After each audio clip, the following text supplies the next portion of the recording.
오늘 우리에게 주시는 하나님의 말씀은 누가복음 2장 41절에서 52절까지 말씀입니다. 다 함께 일어나셔서 하나님의 말씀을 경청하시겠습니다. 그의 부모가 해마다 6월절이 되면 예루살렘으로 가더니 예수께서 12살 되었을 때에 그들이 이 절기의 관례를 따라 올라갔다가 그날을 마치고 돌아갈 때에 아이 예수는 예루살렘에 머무셨더라. 그 부모는 이를 알지 못하고 동행 중에 있는 줄로 생각하고 하룻길을 간 후 친족과 아는 자 중에서 찾되 만나지 못하매 찾으면서 예루살렘에 돌아갔더니 사흘 후에 성전에서 만난즉 그가 선생들 중에 앉으사 그들에게 듣기도 하시며 묻기도 하시니 듣는 자가 다 그 지혜와 대답을 놀랍게 여기더라. 그의 부모가 보고 놀라며 그의 어머니는 이르되 아이야 어찌하여 우리에게 이렇게 하였느냐. 보라 내 아버지와 내가 근심하여 너를 찾았노라. 예수께서 이르시되 어찌하여 나를 찾으셨나이까. 내가 내 아버지 집에 있어야 될 줄을 알지 못하셨나이까 하시니 그 부모가 그가 하신 말씀을 깨닫지 못하더라. 예수께서 함께 내려가사 나사렛에 이르러 순종하여 받드시더라. 그 어머니는 이 모든 말을 마음에 두니라. 예수는 지혜와 키가 자라가며 하나님과 사람에게 더욱 사랑스러워 가시더라. 이것은 하나님의 말씀입니다. 아멘. 1850년도 나다넬 호돈이라는 미국의 작가가 썼던 작은 단편 소설이 있습니다. 큰바의 얼굴이라고 여러분 한 번은 읽어보시거나 들어보셨을 것입니다. 남북 전쟁이 끝난 이후에 소녀는 어니스트라고 하는 이 소녀는 자기 어머니로부터 그런 얘기를 듣습니다. 이 계곡마을 저 바위에 새겨진 저 얼굴처럼 저분 닮은 분이 이 마을에 와서 이 마을을 참 평화롭게 할 것이라고 그런 얘기를 듣습니다. 그 이야기를 들으면서 이 어니스트는 그 바위에 있는 그 새겨진 얼굴을 계속해서 쳐다봅니다. 보면서 저분을 꼭 한번 만나봐야지 하는 그 소원을 갖게 됩니다. 그런데 그 마을을 정말 빛낼 인물들, 정말 대단한 사람들이 그 계곡마을을 통해서 나왔습니다. 전쟁에서 승리한 훌륭한 장군도 나왔고 돈을 많이 벌었던 상인도 나왔고 그리고 훌륭한 정치가도 나왔지만 그들은 그 마을에 빛을 주거나 희망을 주는 사람들은 아니었습니다. 이 어니스트라는 소녀는 점점 자랐습니다. 자라면서 자기 삶에서 느낀 것, 그것을 가지고 사람들에게 가끔 이야기하는 설교자로 조금씩 변해가고 있었습니다. 근데 어느 날 그가 마을 사람들 앞에서 그가 자기가 느꼈던 삶에 대한 이야기, 그리고 하나님 말씀을 전하는 그 가운데 그 이야기를 듣고 있던 한 시인이 소리칩니다. 저분이야말로 바로 큰바의 얼굴을 닮았어. 그렇게 이야기를 했습니다. 그 이야기는 그런 얘기를 들음에도 불구하고 그 어니스트는 여전히 그 큰바의 얼굴, 그 사람을 만나는 그 꿈을 안고 자기 자리로 돌아가는 것입니다. 여러분 인생을 살아오면서 한 번쯤은 그런 생각 해보셨을 겁니다. 나는 어떻게 살아야 될까? 누구를 닮으면 좋을까? 너무나 막연하니까 우리는 위인전 같은 것도 보기도 하고 또 책에서 그런 정보를 얻기도 하고 나도 이렇게 살았으면 좋겠다 생각을 많이 하리라고 생각됩니다. 특별히 우리 부모님들은 우리 자녀가 이렇게 자랐으면 좋겠다 그렇게 생각했을지도 모르고요. 또 처음 예수를 믿는 사람, 교회 나오는 분들이 어떻게 하면 나도 저렇게 신앙이 좋은 사람이 될 수 있을까 그렇게 생각하는 분들이 있을 줄 압니다. 오늘 이 본문은 누가 많이 전해주고 있는 예수님의 어린 시절에 대한 이야기입니다. 이야기 속에서 많은 것을 우리가 찾을 수는 없겠지만 정말 우리 삶의 모델이 되시는 그 예수님은 어떻게 자라나셨는가, 그리고 어떻게 공생애로 시작하면서 사람들을 구원하는 그 귀한 사역들을 감당하는 사람으로 자라날 수 있었을까 하는 부분을 우리가 살펴보면서 오늘 우리가 어떻게 성장해야 되는가, 어떻게 자라가야 되는가. 성경은 그리스도의 장성한 분량까지 자라가라고 그렇게 말씀합니다. 성장이 멈춘 것처럼 고통스러운 일은 없습니다. 자신도 고통스럽고 그리고 보는 사람들도 고통스럽습니다. 내가 신앙 안에서 참 아름답게 성장하는 그 삶이 되기 위해서 예수님은 어떻게 성장했는가 하는 것을 살펴보면서 내 신앙이 이렇게 자라야지 또 그런 마음으로 여러분이 함께 삶을 살아가는 지혜를 얻는 시간 되었으면 좋겠습니다. 내용이 조금 산만해질 수 있을 것 같아서 결론부터 이렇게 말씀드리면, 예수님이 자라난 그 성장의 과정은 세 가지 요인이 있습니다. 하나는 하나님의 말씀으로 자라났습니다. 두 번째는 하나님의 은혜가 그 위에 늘 머물러 있어서 은혜 가운데 자랐습니다. 세 번째는 하나님 나라를 위해서 성장했습니다. 이 말씀을 우리 주제로 조금씩 생각하시면서 내 삶도 정말 말씀으로 자라가야 되겠다. 세상에는 다른 것으로 자라가는 건 많지 않습니까? 뭐 돈 버는 것으로 자라가는 사람도 많고, 아버지가 장사하고 상인하고 하는 거 보면서 뭐 여러 가지 있지만은, 그러나 그 모든 것을 다 우선순위로 할 수 있는 것은 말씀으로 내가 자라가야 되겠다. 그렇게 마음으로 결단을 하시고 또 그런 마음을 갖게 되고, 하나님의 은혜를 받아야 되겠다. 그 은혜로 내가 살아가야 되겠다. 그리고 내가 살아가는 삶의 목적이, 성장하는 목적이 나를 나타내고 나를 증가하는 그런 인생이 아니라 하나님 나라, 하나님이 통치하시는 의와 희락과 화평의 나라를 이루기 위해서 내가 자라가야 되겠다. 그런 마음을 여러분 마음속에 새기면서 이 말씀을 함께 나누었으면 좋겠습니다. 첫 번째로 생각할 수 있는 것이 말씀으로 성장해야 된다고 그렇게 말씀드렸습니다. 예수님과 그 부모님, 그러니까 요셉과 마리아는 이 절기를 따라서 유월절 절기를 지키기 위해서 예루살렘으로 올라갑니다. 이스라엘의 남자들은 보통 1년에 한 3번 정도 절기를 지키러 예루살렘 올라가는데, 가장 큰 절기가 유월절입니다. 올라가서 거기서 절기를 다 마치고 내려오는데, 하룻길쯤 왔을 때 예수님이 없어진 것을 발견하게 됐습니다. 그래서 사흘길을 헤매다가 성전에서 있는 예수님을 발견했습니다. 근데 보니까 그 아들이 어린 예수님이 랍비들, 유대의 그 유명한 쟁쟁한 랍비들 사이에 앉아 있었고, 그분들과 대화도 하고 질문도 하고 그렇게 하면서 있는 것을 보았습니다.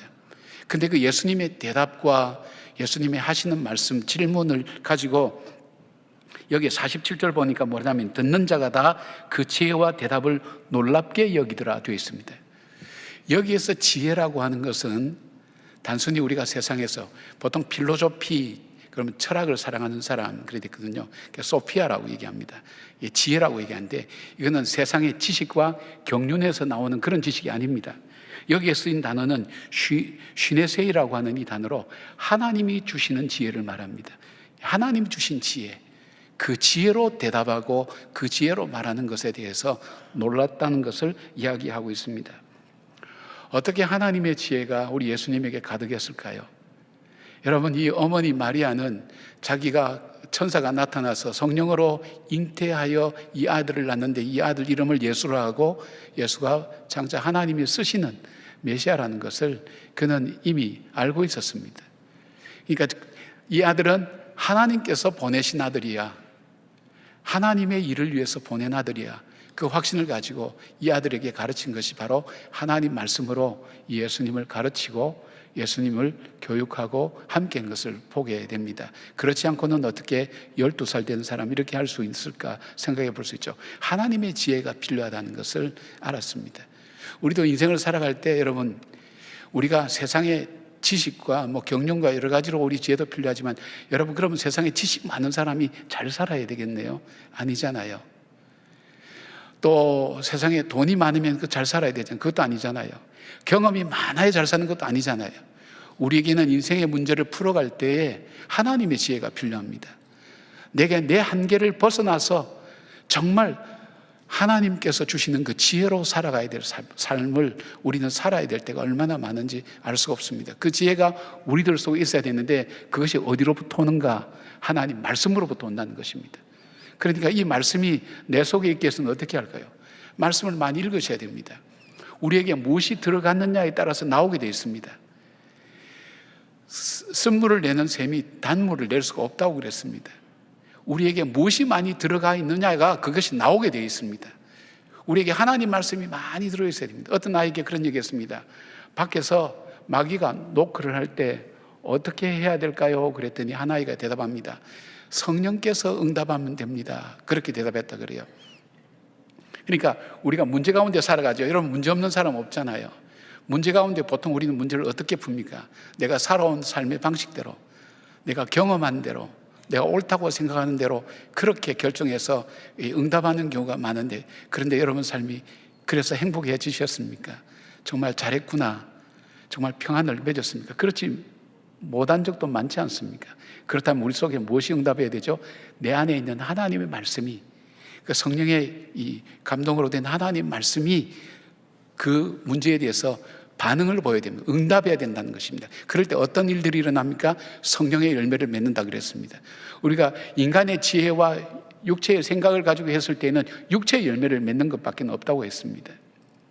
지난 주일날 한 부부가 찾아왔습니다. 제가 미리 말씀드린 말씀을 못했기 때문에 그냥 실명을 말씀하지 않겠습니다. 이 부부는 오랫동안 이렇게 아이를 갖지 못했습니다. 결혼하면 아이가 저절로 생기겠지 생각했던 보통 사람들처럼 그렇게 생각하다가 이 아이가 안 생기니까, 이 두 분 다 참 훌륭한 분인데 굉장히 고통스러워했습니다. 그것 때문에 힘들어하는 모습을 옆에서 지켜보고 함께 기도한 분들도 많이 있습니다. 그래서 하나님께서 뭘 원하시는가 하나님께 물어보면서 이분들이 끊임없이 노력하고 기도하는 모습을 보았습니다. 오랫동안 시간이 흘렀습니다. 그런데 하나님께서 이 가정에 정말 선물로 이 자녀를 주셨는데, 보니까 저도 이제 잘 태어나고 어릴 때만 봤는데 5살이 됐고, 남자아이가 5살 됐고 여자아이가 3살 정도 됐어요. 그런데 이제 인사하고 지방에 있다가 이제 서울로 올라와서 교회 다시 나오게 되어서 그렇게 인사했는데, 목사님 잠깐만요 하더니 아이에게 이 마태복음 5장의 산상수훈을 암기하게 합니다. 5살짜리 아이한테. 근데 얘가 거침없이 그냥 술술술술 외우는데 놀랐어요. 야, 말씀이 아이 속에 그냥 저절로 막 터져 나오는 것처럼 그렇게 외우는 거예요. 정말 칭찬하고 보내놓고 생각한 거예요. 저 부분은 어떻게 저 아이에게, 정말 소중한 아이잖아요, 어떻게 하나님 말씀으로 키울 생각했을까 할 때에 저분들이 깨달았구나. 뭘까요? 인생의 문제 해결은 바로 말씀에 있다는 것을 알았기 때문에, 내가 세상의 어떤 지혜로보다, 두 분 다 학력도 대단해요. 아주 괜찮아요. 세상에 있는 지혜로 가르쳐서는 안 되겠구나. 하나님 말씀의 지혜가 바로 이 아이 속에 있어야 되겠구나 하는 것을 이 부모는 깨달은 거예요. 그리고 하나님 말씀을 그 안에 계속 넣어주는 거예요. 심어주는 거예요. 그 아이가 점점 자라게 되고 말씀으로 양육되는 거예요. 사랑하는 여러분, 여러분이 문제가 나에게 닥쳐올 때 여러분이 해왔던 방식대로, 내가 경험했던 대로, 사람들이 통념적으로 생각하는 상식대로 응답하는 것보다 한 번쯤은 하나님이 주신 지혜, 아마 그런 경험들이 있을 거예요. 내가 전혀 상상할 수 없던 하나님이 주신 지혜로 내가 응답했을 때 어떤 결과가 나타나는지 여러분 알고 있지 않습니까? 그러기 위해서는 어떻게 됩니까? 내 안에 하나님 말씀이 가득 들어 있어야 됩니다. 오늘 예수님처럼 말씀이 가득 들어서 성장하게 될 때에 우리의 성장은 하나님 주신 지혜의 길이 열려지게 됩니다. 그래서 그 말씀이 내 발의 등이 되고 내 길의 빛이 되어서 오늘 내가 살아가는 삶 속에서 그 말씀이 내가 어떻게 결정하고 선택해야 될 것인가를 말씀해 주시고, 그 말씀이 내가 인생의 방향을 어디로 잡아야 될지 알지 못할 때 그 말씀이 내 인생의 방향을 잡아주는 귀한 말씀이 된다는 것을 우리는 알 수가 있습니다. 사랑하는 여러분, 여러분에게도 이 하나님의 은혜가 임하기를 바랍니다. 하나님의 말씀으로 자라가는 여러분 되시기를 바랍니다. 하나님께서 여러분에게 말씀으로 자라서 삶 가운데 문제가 일어나면 바로 그냥 본능적으로 해왔던 대로 그냥 반응하기 전에 잠깐 멈춰서서, 하나님 나에게 어떻게 내가 이 문제를 풀어갈까요? 어떻게 하면 좋겠습니까? 할 때에 하나님의 지혜가 여러분과 함께 하셔서 여러분 속에 성령의 열매가 가득 열려지는 그런 여러분 되시기를 바랍니다. 말씀 속에 길이 있습니다. 말씀 속에 진리가 있습니다. 말씀 속에 생명이 있습니다. 내 삶 속에 그 말씀이 여러분의 삶을 움직여 나가고 여러분을 성장시켜 나가는 놀라운 원동력이 되기를 주님의 이름으로 축복합니다. 두 번째로 자라야 되는 것이 뭐냐면 은혜로 자라나야 됩니다.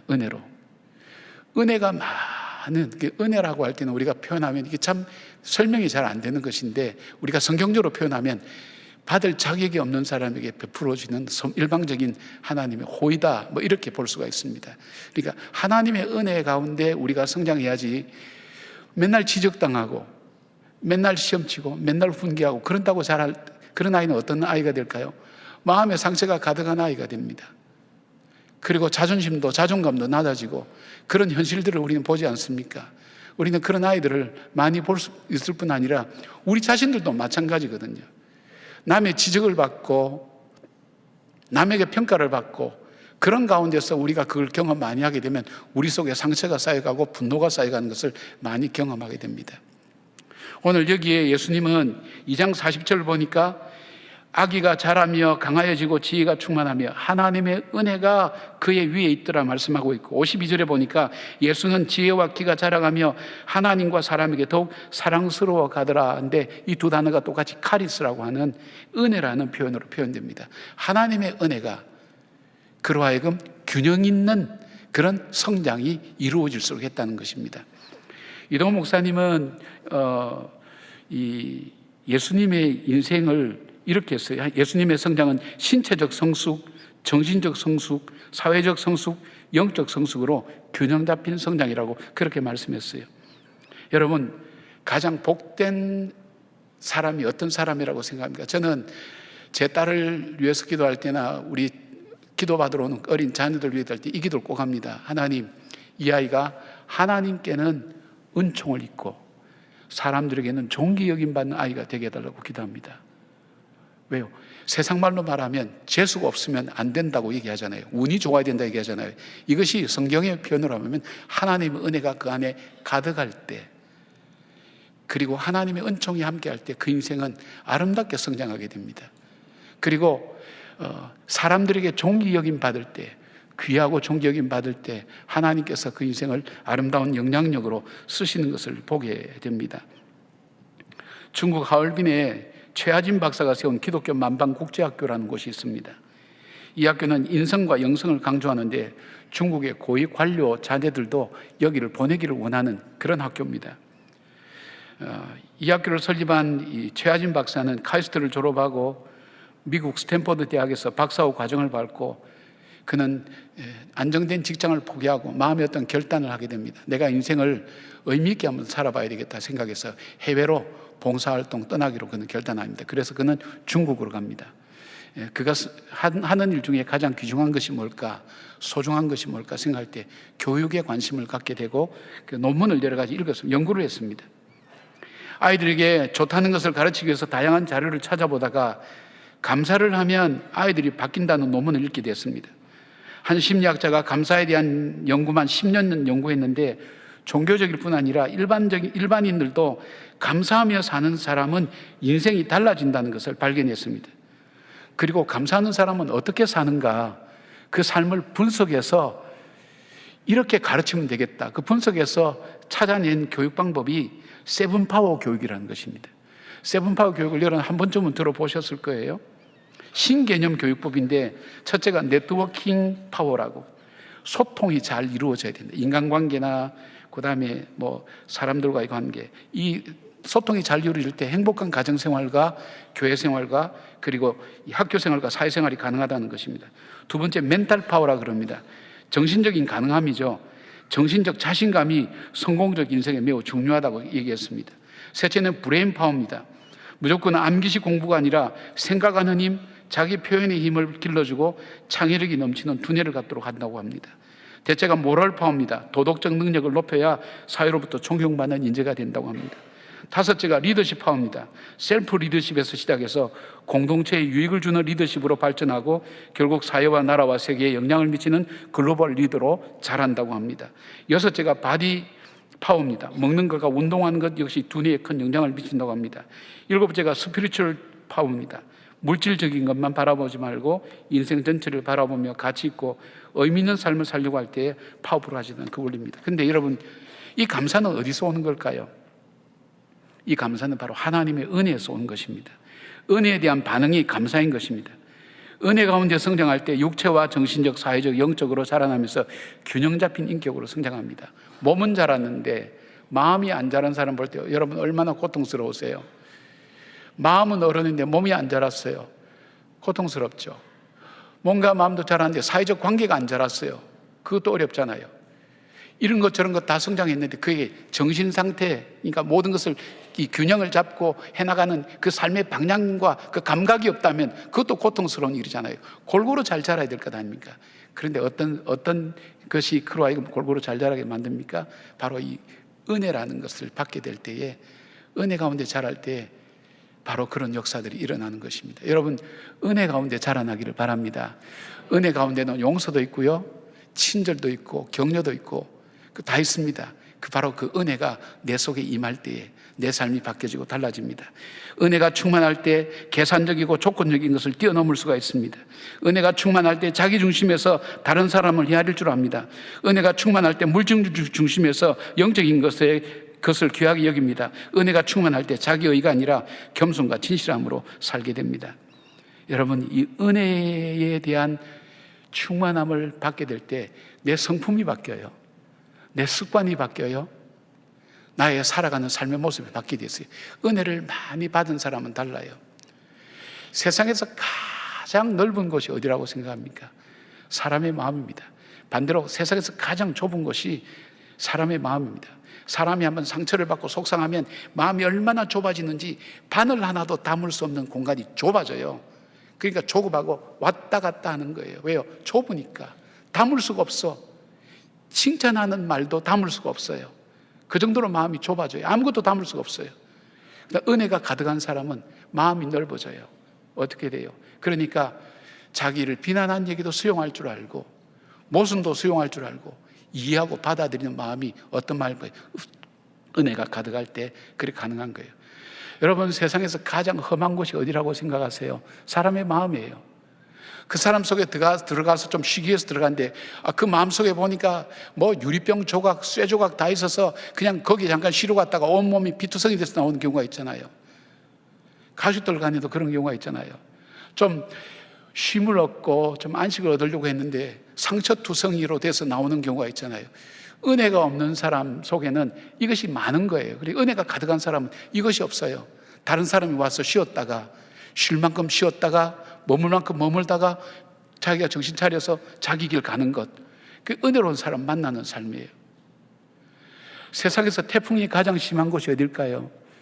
남태평양일까요? 아닙니다. 우리 사람의 마음이에요.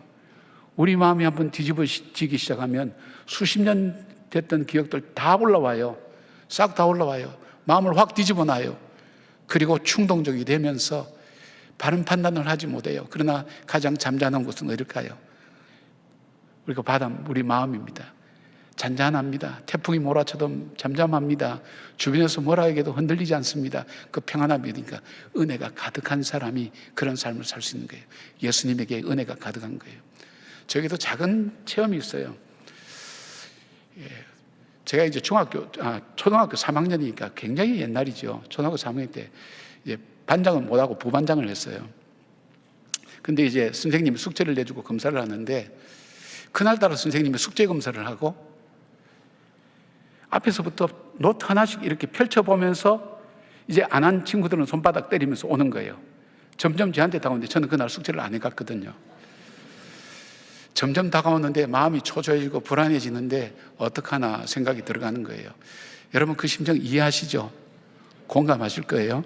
숙제는 안 해갔는데 시험 친 날이 되면 얼마나 불안하고 두렵습니까? 마찬가지로 선생님이 그날 안 하던 한 명 한 명 체크해서 오는데 초조한 거예요. 순간적으로 저는 이제 모면하려고, 김영준 너는 왜 숙제를 안 해왔어? 그래서 저도 모르게 어제 어머니 병 간호한다고 제가 못했습니다. 그런데 어제 같이 놀았던 그 친구가 옆에 있다가 선생님, 저 형준이 어제 나하고 같이 놀았어요 그러는 거예요. 꼭 그 고발한 놈들이 있어요. 네. 선생님이 가만히 보더니 나는 형준이를 믿어 그러고 지나가는 거예요. 근데 그 선생님 인상이나 지금 기억하죠? 하는데 그 집에 가서 많이 울었어요. 울면서 어린 나이에 뭐 알겠어요. 그러나 왠지 눈물이 나서 많이 울고, 그리고 제가 살아오는 동안에 뭔가 이렇게 거짓말을 하려고 하고 좀 속이려고 하고 좀 이렇게 하려고 하면 마음이 불편해요. 그 선생님의 그것이 생각나는 거예요. 알면서도 속아주신 거예요.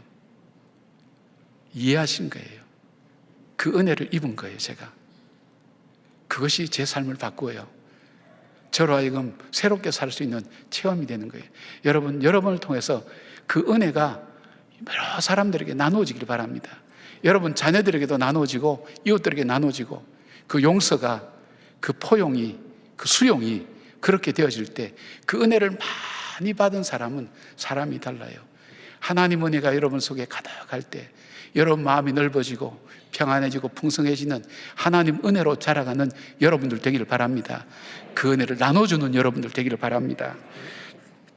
세 번째는 우리가 성장할 때 무엇 때문에 성장해야 되는지 이유가 있어야 되잖아요.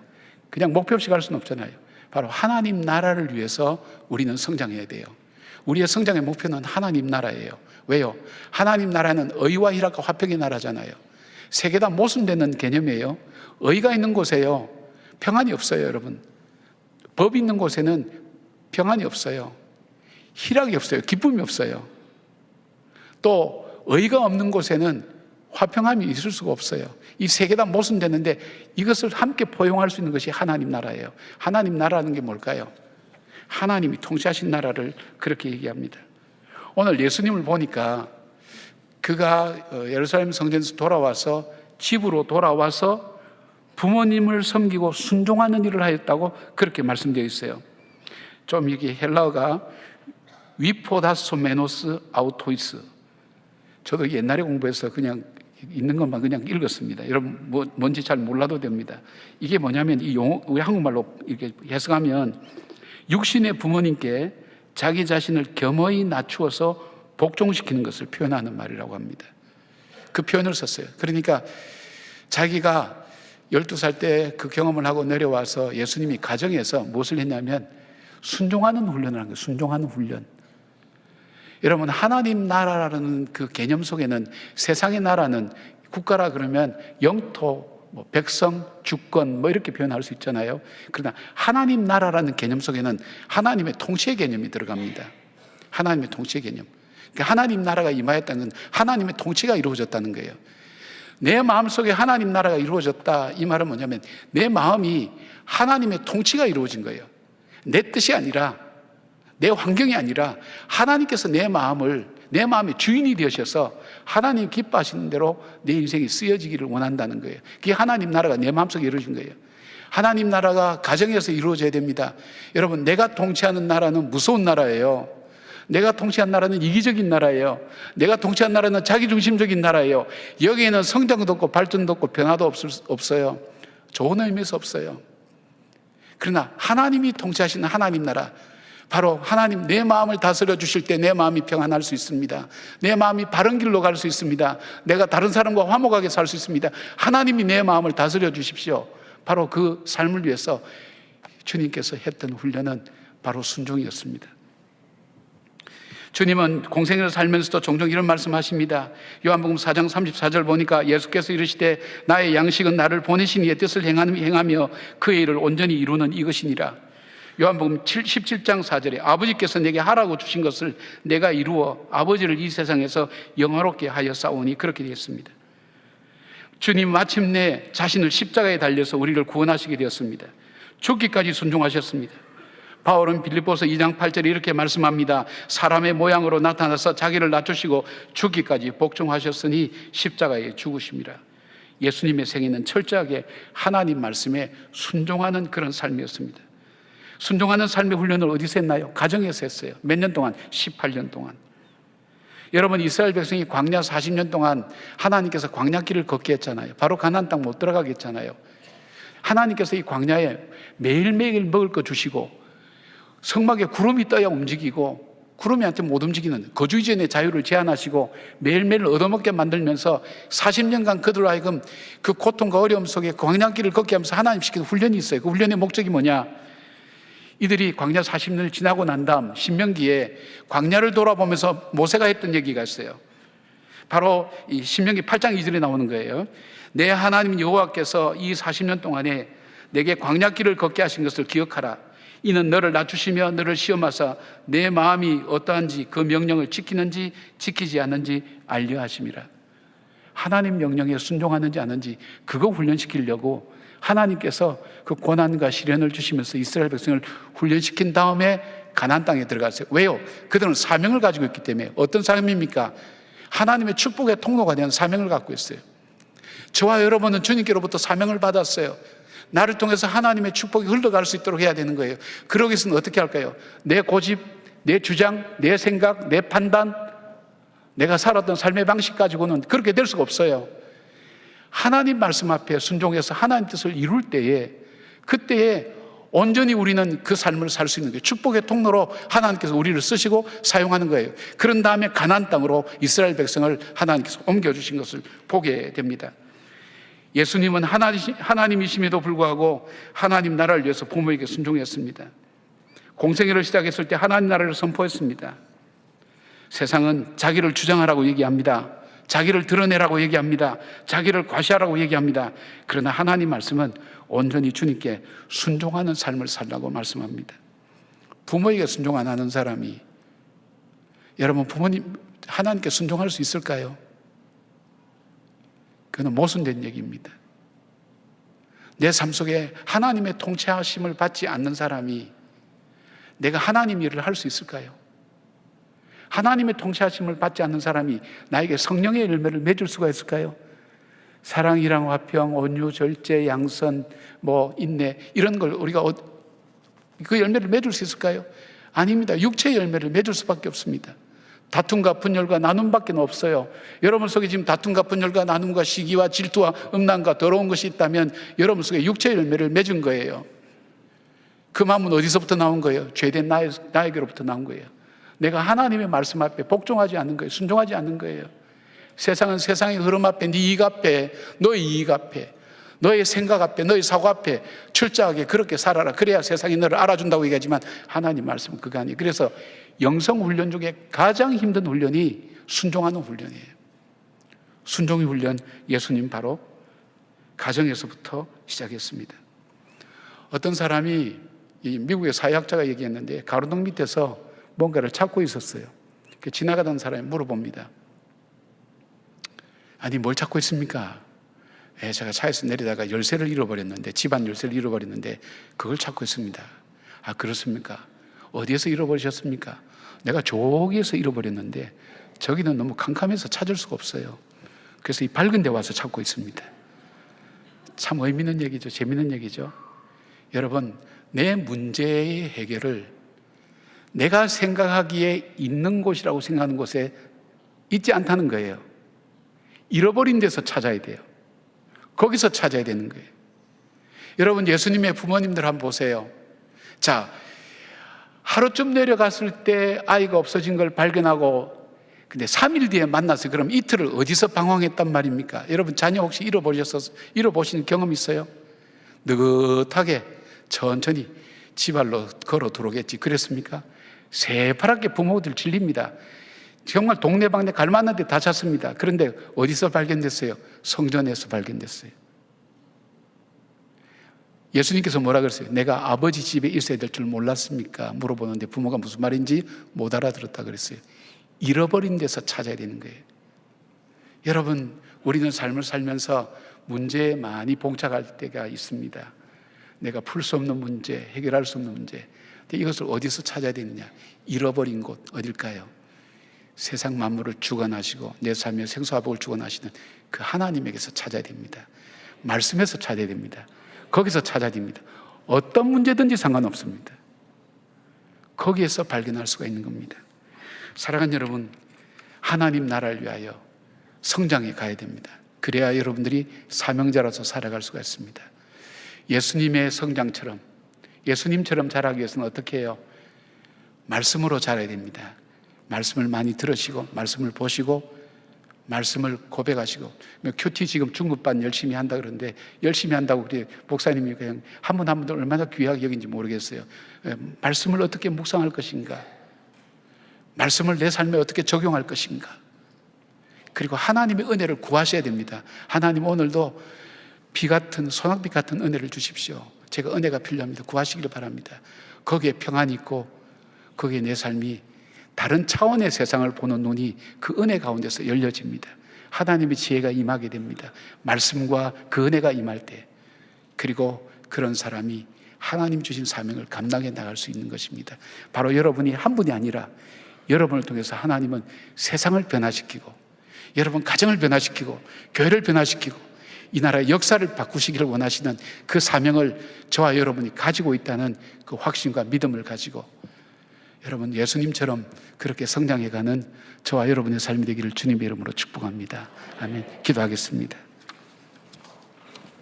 신실하신 하나님, 어제나 오늘도 변하지 않고 우리를 사랑하시는 일에 언제나 한결같은 마음으로 우리에게 은혜 베푸시는 주님, 그 은혜를 사모합니다. 그 말씀을 사모합니다. 내 안에 주의 말씀이 가득하게 하시고 주의 지혜가 풍성케 하여 주시오며 주님 주신 은혜로 내 마음이 평안하게 하시고 넓어지게 하시고 하나님 안정되게 하여 주시오며 그리고 넉넉하고 여유 있어서 다른 사람에게 하나님의 은혜를 증거하고 전하는 삶의 통로로 쓰여질 수 있도록 축복하여 주시옵소서. 우리에게 사명을 주신 것 감사합니다. 잠시 잠깐 지나가는 인생, 돈 벌고 높은 지에 올라가고 많은 지식, 이것이 무슨 소용이 있겠습니까? 우리가 이 땅을 살면서 중요하지만 더 중요한 것이 있다면 내게 주신 이 모든 것 가지고 주님께서 쓰시기를 원하신 일에 쓰임받는 자, 나귀도 주님께 쓰임받을 때 존귀하게 된 것처럼 마른 막대기도 주님께 쓰실 때 하나님 주의 역사를 일으킨 것처럼 바로 우리의 연약한 삶을 통해서 주의 크고 놀라운 역사를 일으킬 수 있는 믿음의 통로, 축복의 통로로 살아가는 저희들 삶이 되게 하여 주시옵소서. 예수님의 이름으로 기도드리옵나이다. 아멘.